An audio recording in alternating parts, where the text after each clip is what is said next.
I was standing in my living room, hanging Christmas ornaments, and planning the final details for our first family trip to Hawaii in 5 years. My sister Sophia and her husband Jake were upstairs in my house, where they had been living rent-free for 14 months to get back on their feet. I was so excited about spending Christmas on the beach with everyone I loved. Then my phone rang, and Mom's voice carried that tone that instantly made my stomach drop. "Aria, honey, we need to talk about the Hawaii trip. Sophia asked us not to invite you this year. She needs space to work on her marriage." I stood there holding a glass ornament, feeling like my entire world had just shattered. Before I tell you how I turned their perfect family vacation into their worst nightmare, let me know in the comments if you have ever been excluded by your own family, and smash that like button, because what I did next will make you want to stand up and cheer. Subscribe, because this revenge story has a twist that nobody saw coming. Let me paint you the picture of how I got to this moment of complete betrayal. At 32, I had built a successful career as a software engineer with a 6-figure income that allowed me to purchase a beautiful 4-bedroom house in the suburbs. While most people my age were still figuring out their lives, I had created stability that I was proud of and wanted to share with the people I loved most. My family dynamics had always been complicated, but I thought we were in a good place. My parents, Thomas and Patricia, had always had higher expectations for me because I was the successful and independent daughter. They treated me like I could handle anything, while my younger sister Sophia was seen as the one who needed more support and understanding. Sophia, 28 years old, had dropped out of college twice and bounced between part-time jobs, never quite finding her footing in the adult world. When Sophia married Jake 2 years ago, I was genuinely happy for her. Jake seemed like a nice enough guy, though he had been unemployed for 8 months and spent most of his days playing video games in what used to be my home office. When they approached me 14 months ago, asking if they could stay in my house temporarily to save money and get their finances in order, I said yes without hesitation. Family helps family, and I had the space and resources to make a difference in their lives. Over those 14 months, I had covered not just their housing, but also electricity, water, internet, and most of their food expenses. I calculated that the value of what they were receiving was easily $2,400 per month, not counting all the extras I provided without thinking twice. When Sophia needed money for a root canal, I paid the $800 bill. When Jake's car broke down, I lent them $1,500 for repairs that they still had not repaid. Christmas gifts, birthday presents, dinners out. I covered it all because I genuinely believed we were building stronger family bonds. The Hawaii trip had been my idea from the beginning. I spent weeks researching the perfect resort, finally booking us all at the Grand Maui Resort and Spa for a week between Christmas and New Year's. The total cost was $28,000 for flights, accommodations, and activities for 6 people: my parents, Sophia, Jake, myself, and my cousin, who was flying in from Seattle. I had planned snorkeling excursions, a traditional luau dinner, helicopter tours of the volcanic landscapes, and sunset sailing. Every detail was arranged and paid for, because I wanted to give my family the vacation of a lifetime. But over the past few weeks, I had started noticing changes in the atmosphere at home. Sophia would get quiet whenever I brought up the Hawaii plans, and Jake had begun making snide comments about people who show off their money. During family dinners, conversations would become tense whenever I mentioned activities I had booked or places I was excited to visit. I chalked it up to pre-vacation jitters and maybe some financial anxiety on their part about spending money they did not have. What I did not realize was how much resentment had been building beneath the surface. Sophia and Jake had taken over my master bedroom suite because it had the bigger bathroom and walk-in closet. They left their belongings scattered throughout my house, dirty dishes in the sink and wet towels on the furniture. I found myself cleaning up after them like I was their maid, but I told myself it was temporary and that family meant making sacrifices for each other. Jake had also started inviting his friends over for gaming sessions, without asking my permission first, treating my home like his own personal entertainment center. When I gently suggested that he check with me before having guests over, Sophia defended him by saying I was being controlling and that they needed to feel comfortable in their living space. I backed down because I did not want to create conflict, but the seed of doubt about their gratitude was starting to grow. When my mother's words hit me over the phone, I felt like I had been physically slapped. The woman who had raised me to believe in family loyalty and unconditional love was telling me that I was being excluded from a trip I had planned and paid for because my own sister found my presence problematic. Mom, I do not understand. What do you mean Sophia asked you not to invite me? This was my idea, and I have already paid for everything. Her voice was strained, like she knew what she was saying was wrong, but had already committed to the path. Sophia feels like you always overshadow her with your success. She thinks the trip would be more peaceful without the financial pressure you create. She said you make everyone feel inadequate by paying for everything, and she wants to enjoy a vacation without feeling guilty about who is covering the costs. I sat down heavily on my couch, trying to process what I was hearing. Financial pressure, Mom. I am paying for the trip as a gift because I love our family and want us to have this experience together. How is that creating pressure? Maybe you could plan your own vacation, sweetheart. You can afford it. And Sophia really needs this time with just her immediate family to work on her marriage. Jake has been under a lot of stress with the job search, and they think a peaceful family environment would help them reconnect. The irony was not lost on me.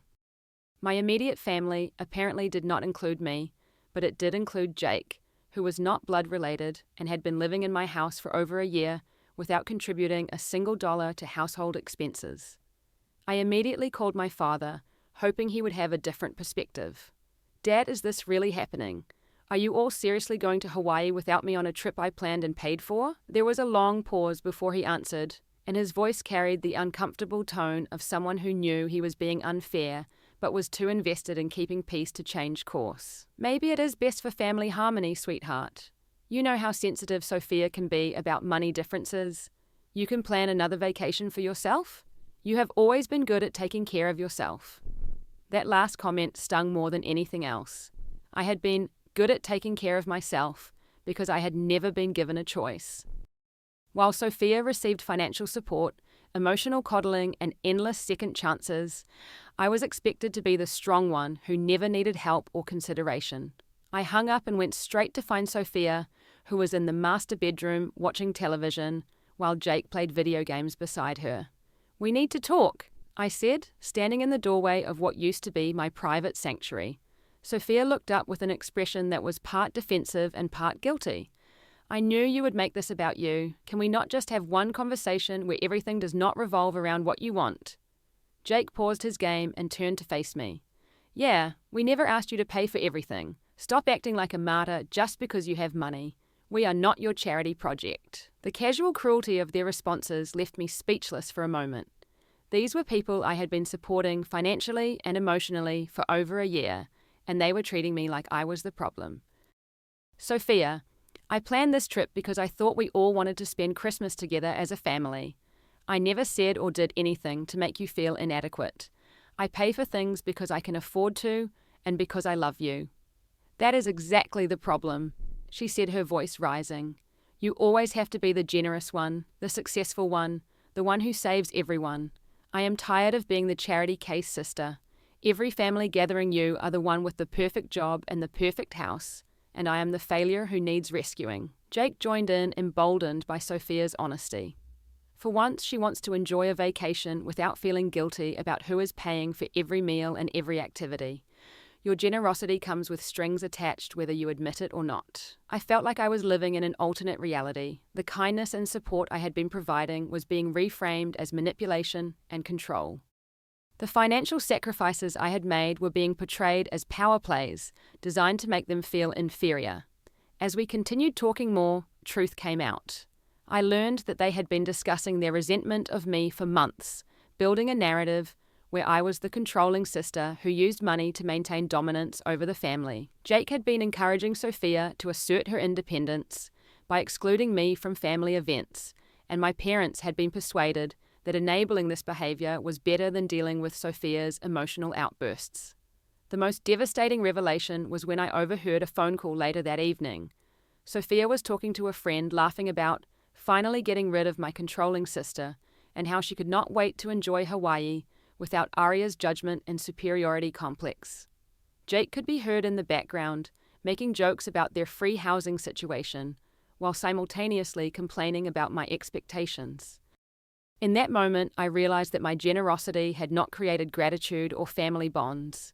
It had created entitlement and resentment. The people I had been supporting saw my kindness as weakness, and my home as a resource they deserved access to, regardless of their behavior toward me. That night, I sat in my car outside my own house, trying to process the magnitude of what had just happened.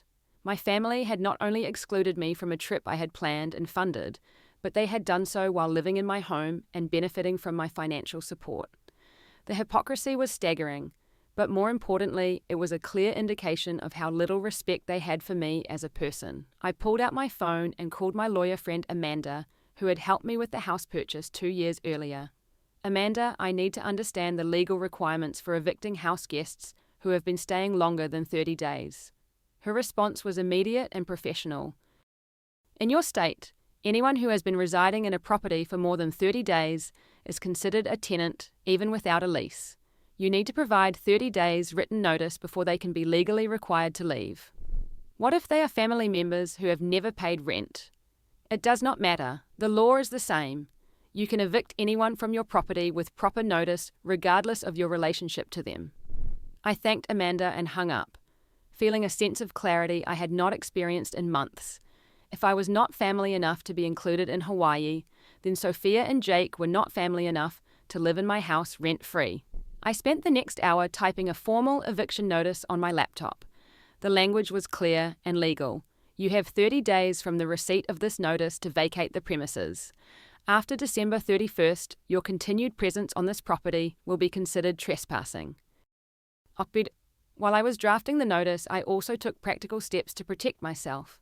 I changed the Wi-Fi password and removed their access to my streaming accounts. I researched local apartment prices and discovered that the cheapest one-bedroom apartment in our area cost $1,800 per month, not including utilities. The financial reality of independent living was about to hit them hard. The next evening, I presented the eviction notice at our dinner table, placing it calmly beside Sophia's plate while they were eating the groceries I had purchased. Sophia read the first line and her face went white. You cannot be serious. Where are we supposed to go? It is almost Christmas. Jake grabbed the paper and read it twice before looking at me with genuine shock. This is ridiculous. You are kicking out family over hurt feelings.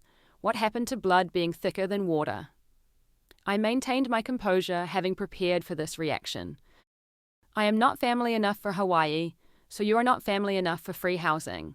You wanted independence from my financial support, so I am giving you exactly what you asked for. That is not what we asked for. Sophia cried, tears starting to form in her eyes. We just wanted one vacation without feeling obligated to you.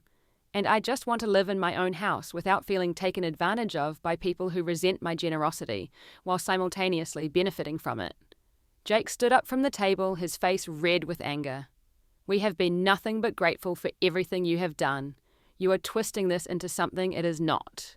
Really? Because I heard you on the phone last night, laughing about getting rid of your controlling sister and joking about your free housing situation. That does not sound like gratitude to me. The silence that followed was deafening. They realized they had been caught in their own hypocrisy, and there was no way to deny the evidence of their true feelings.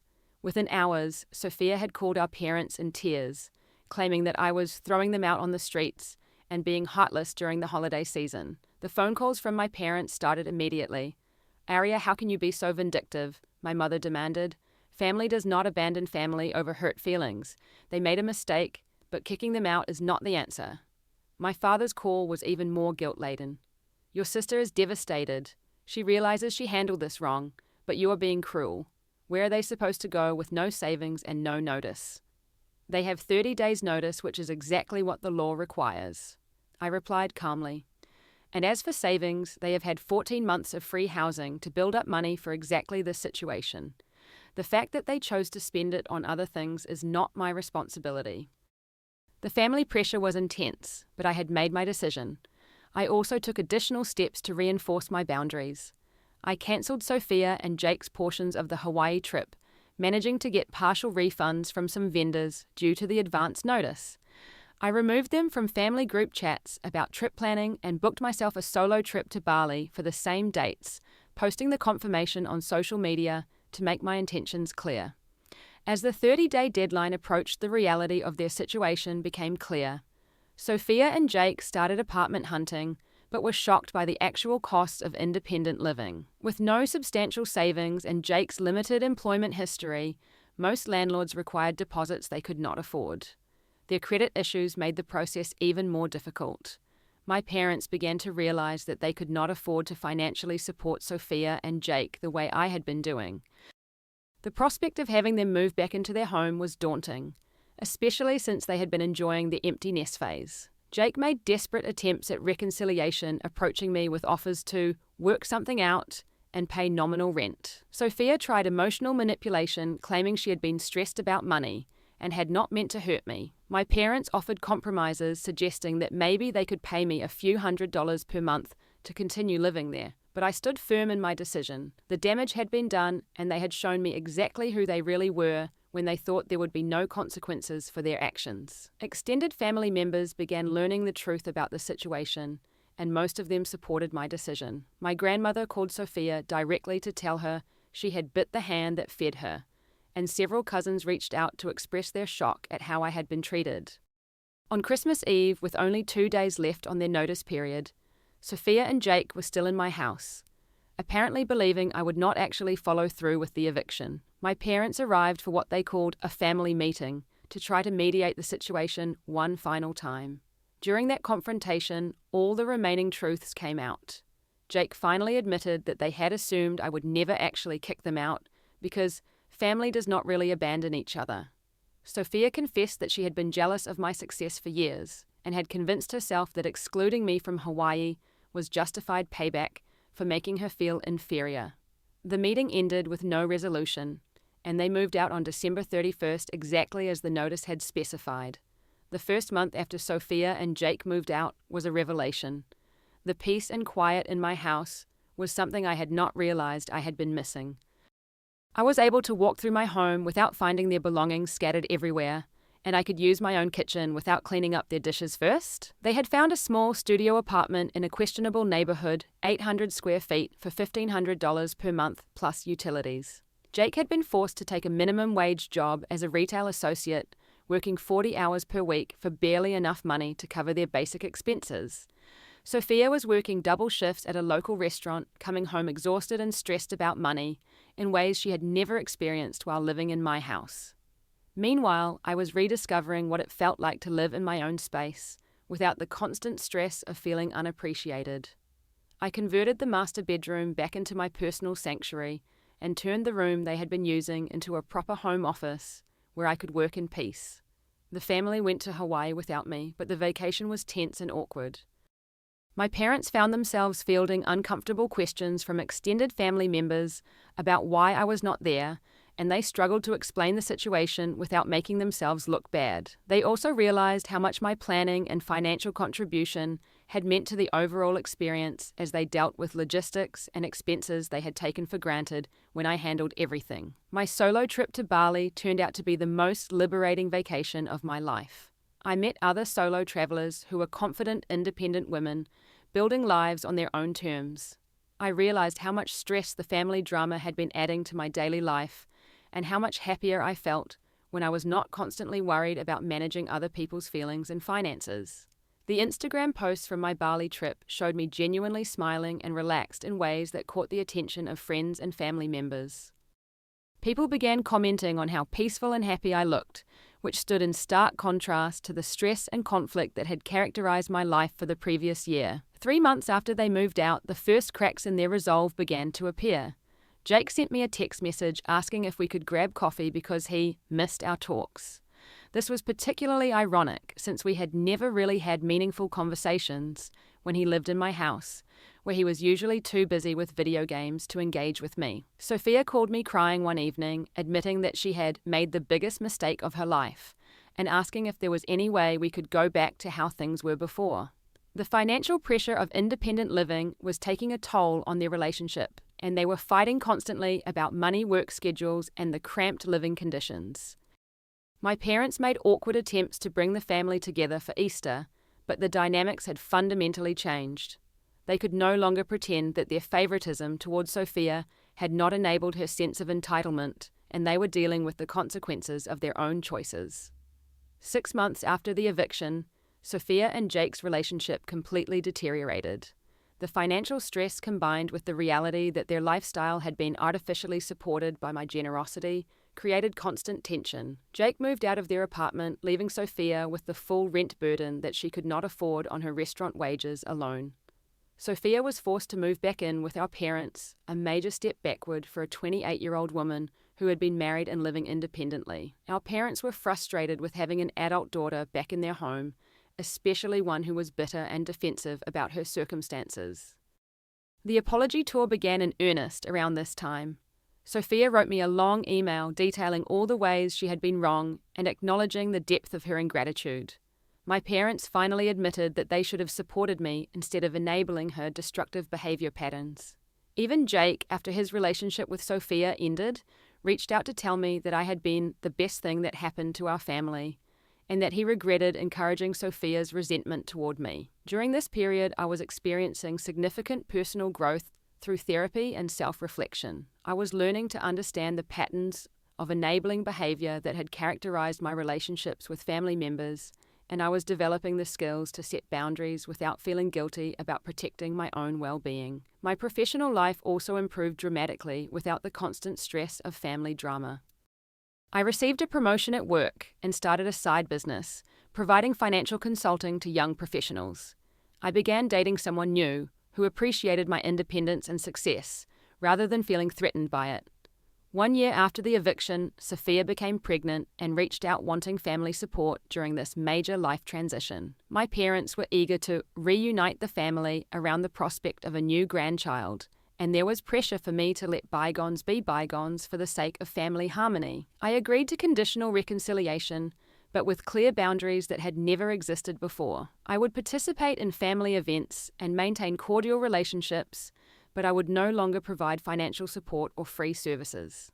When Sophia asked me to plan her baby shower, I quoted her my standard consulting rate and required a deposit before beginning any work. The new family dynamic was healthier but required constant maintenance.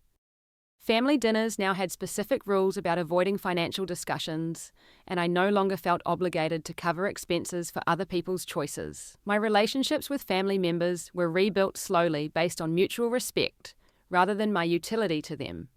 The most important lesson I learned was the difference between helping people and enabling them. For years, I had confused providing financial support with showing love, not realizing that I was actually preventing my family members from developing their own independence and problem-solving skills.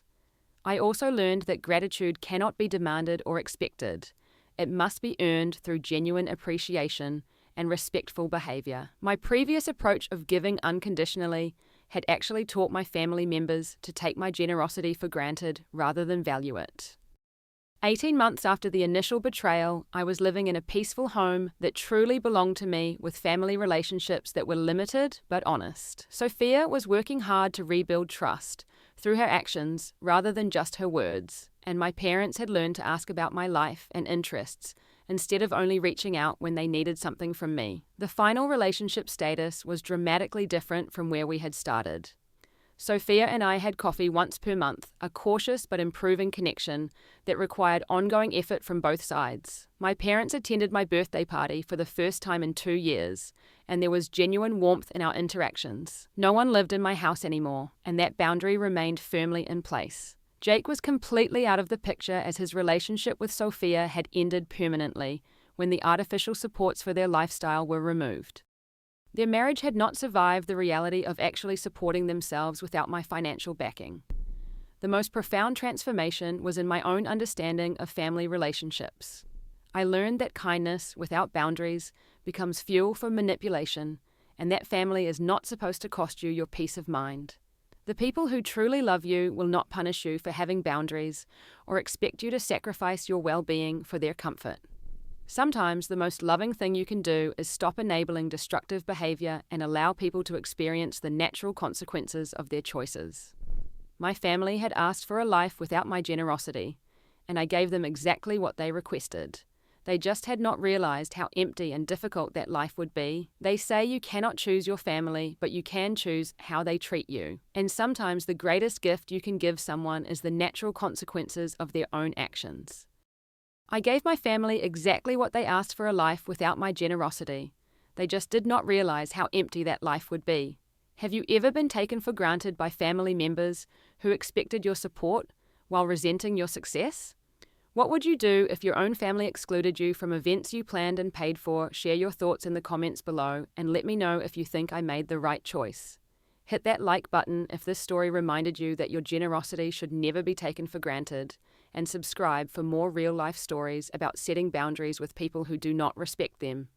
Please share this video with someone who needs to hear that family love should not come at the expense of self-respect, and remember that you teach people how to treat you by what you are willing to accept. Thank you for listening to my story, and I hope it gives you the courage to value yourself as much as you value the people you love.